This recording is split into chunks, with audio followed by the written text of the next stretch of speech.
Goku just sat down and blinked, much to the surprise of everyone on the plane. At first, he seemed a little confused. He touched his chest, which had been hurting like Hiffle just a few seconds ago. How are you feeling, Dad? Gohan seemed both genuinely relieved and absolutely shocked at the same time to see his father suddenly sitting up like this perfectly fine. Huh. It's like someone's taken something really heavy out of my chest for some reason.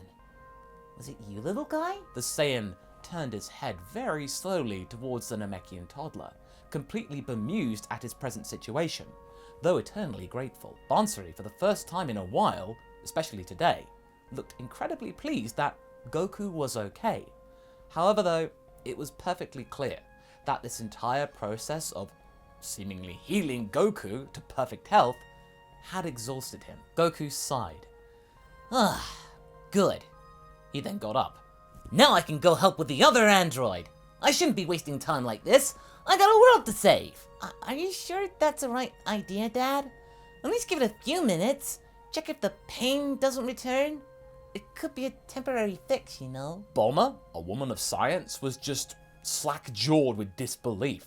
She hadn't expected the virus to go away that quickly, considering this virus had never existed on the planet before. He's right, Goku. That old man might have some more dirty tricks up his sleeve. They might need backup also, even with Vegeta being Super Saiyan now. Goku, though, was not deterred. But that old man might have some more dirty tricks up his sleeve. They might need backup, even with Vegeta being a Super Saiyan now. I kinda actually want to see him in action as well. Bulma, though, was completely breezy. Oh yeah, that's probably Dr. Gero himself. I pointed the guys towards his lab, Goku, but are you sure that the sickness is gone for real? This isn't just the afterglow? Oh, absolutely. I feel great. Like after eating a whole bag of senzu beans.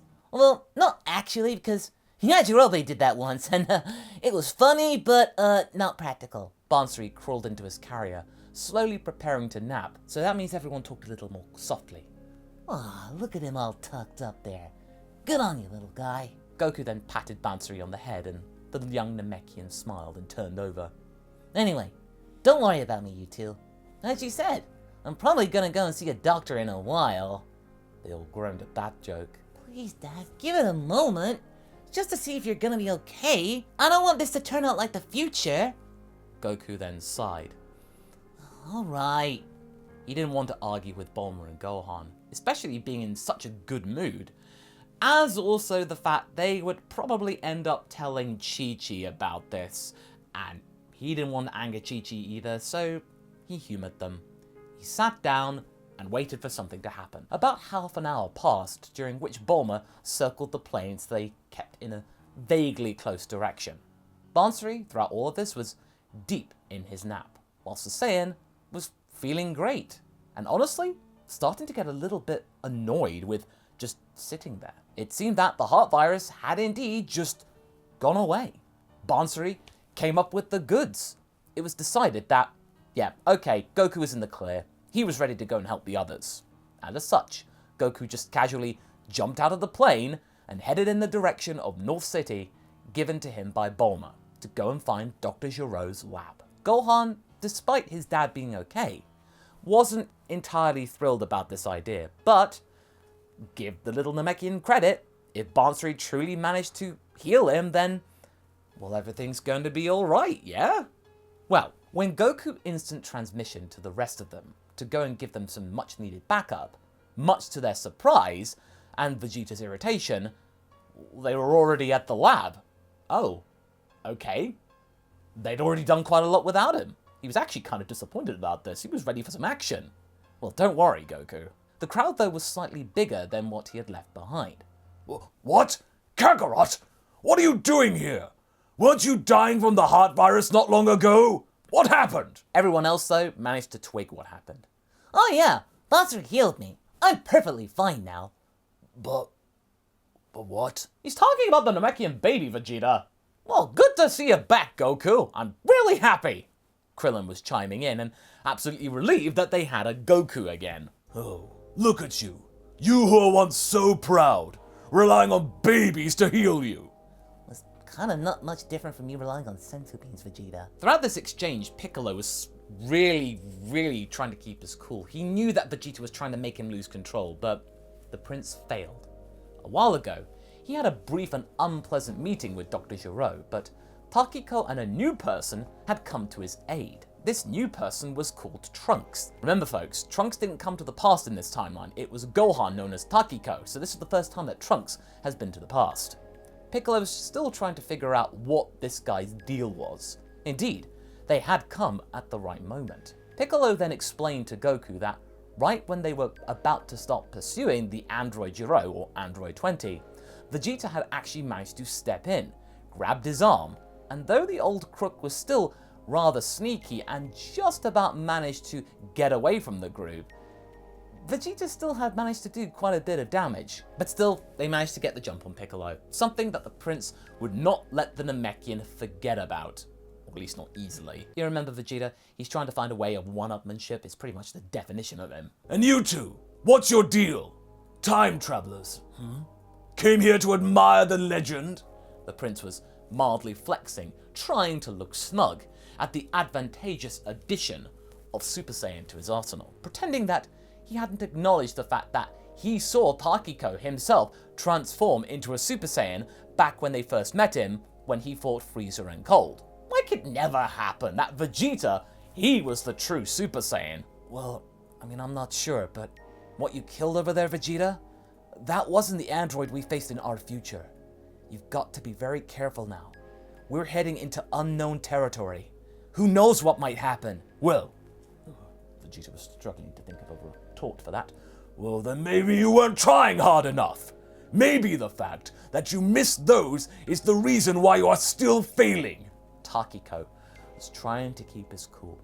He just rolled his eyes and ignored the prince and instead turned his attention to his companion Trunks. It had been wrong to assume that nostalgia was accurate about Vegeta's personality because Takiko, or future Gohan, had completely forgotten how insufferable Vegeta could be, and Trunks was just, just totally embarrassed. As for Gohan, he could imagine how confused his pupil must be right now seeing his parent not having the proudest of moments. But what made him feel emotional the most, at least inside, was not only seeing his own father completely healed from the heart virus, but also the revelation that Basri, their own Namekian child, was the one to completely restore him. Excellent!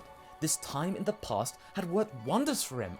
He was coming out of his shell, figuring out what exactly his role in life was. Maybe he might finally grow up. Be careful not to show his internal feelings too much. Don't show his hand because, you know who is watching. Trunks was also trained specifically not to use his real name, as to not confuse everyone involved. They had the advantage of Trunks never having met everyone before and given his identity earlier. Maybe they could have chosen a nickname for him too, but oh, right. It was slightly too late for that. But Goku smiled wildly, completely oblivious to their quandary. So, you two doing okay? Yes, Goku. Thank you. This is my student Trunks. You know, the one I told you about, but introductions will have to wait properly. We shouldn't be wasting our time. We will have plenty of time to catch up after we stop Dr. Gero. That's most important. And with that, our heroes, now joined by the two time travelers for real, entered the laboratory. As they entered, they heard some strange voices.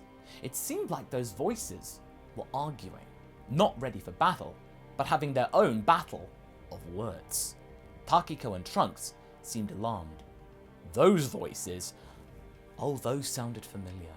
Too familiar for their liking. As they gingerly approached, they could then see Dr. Gero, quickly turning from a state of complete ease to panic. And yes, there right there were the two androids. Their androids. In a fit of visible confusion, the doctor had only managed to utter when he realized that everyone else was in the room. Son Goku? But how? You were dying just a while ago. Oh, I got better. Are you two the androids that we heard about? Hope you are. I'm kind of ready to fight ya. 17 and 18, a couple of teenagers, seemed mildly surprised, but genuinely entertained. Oh, you made it so easy for us. We just woke up. Hang on a second. We're gonna just go and wake up our friend, alright? Sure enough, the sister of Android 17 began pressing buttons on a nearby capsule. Gero, though, was starting to lose his temper. Do not, and I repeat, do not wake 16 up! He is not ready for active use! Well, wait, there's another one? Trunks was asking Takiko. Oh man. Also, I think we should get rid of this obstacle, don't you think? He's kind of cramping all of our style. 17 then eyed the remote that was in Gero's hand. But before the scientist could react, he was beheaded. Goku stepped forward, slightly perturbed by the fact that the Gero head was still talking, but 17 quickly shut him up. Listen, you two, or maybe three. Since this guy's gone, you don't need to listen to him anymore. You don't need to do all that bad stuff. Just go and live your life, and surely we can agree to some understanding, right? Goku, they're programmed to kill you, Takiko said. He almost gave the game away there. Oh, don't worry, Takiko, I've got this. I think. But before either of them could finish their next sentence, a towering figure emerged from the pod that Android 18 had been tampering with. Yes, this guy was tall, but he didn't look menacing to Goku. 17 continued. You see, it's not so easy, buddy. Even if that Gero guy's gone, there's this annoying voice in my head telling me to kill you, Son Goku. And even if it weren't there, I still kind of want to do it. 17 then grinned, and then turned to the big guy, Android 16. 16 eyed both of them, but said nothing. His gaze was fixed firmly on Son Goku. Goku, though, just walked up to him, completely oblivious to the fact that this guy was gunning for him. Oh, hello there, big guy. I hope you don't want to destroy me too. 16 hesitated for a moment, his fist twitching. Then he charged toward the Saiyan without another word, completely surprising everybody. This guy was fast for his size. This quickly escalated into a full-on battle in the lab, with Takiko, Vegeta, and Trunks going against 17 and 18, whilst Goku was fighting 16. Or at least all of them were trying to avoid each other's attacks and not lose. Vegeta, throughout all of this, as you could probably imagine, was extremely cocky, seemingly able to put 18 on the back foot rather handily. However, this was all just a ruse. He was quickly surprised by her counterattacks and agility, and of course the swift breaking of his arm in the fashion that you're all accustomed to. Takiko and Trunks had more experience fighting those two, and the androids weren't as used to their powers as before. They'd only just started to settle it, and they weren't nearly as barbaric as the future version, so Takiko and Trunks had the momentum. But this 16, this new guy, he was a problem. They had no information about him, or that he even existed. Wait, big guy! We can have a fun fight, said Takiko. Instead of this, right? I was built with the sole purpose of eliminating Son Goku. I must fulfill that mission. Goku then realized that things were not going to be ending so swiftly, and powered up, starting to attack 16, but was unable to do any visible damage. This was starting to get bad. As he threw a Kamehameha at him, the droid just simply took it, like it were nothing. Goku saw that and visibly winced. Whilst Takiko and Trunks were fighting valiantly, they were still not on the cusp of winning, at least not yet. And not to mention Vegeta, whose pride and arm was sorely wounded. Goku then looked to Takiko. Retreat? Takiko nodded. Retreat! In the blink of an eye, he used instant transmission to teleport all of his friends one at a time away from the range of the androids.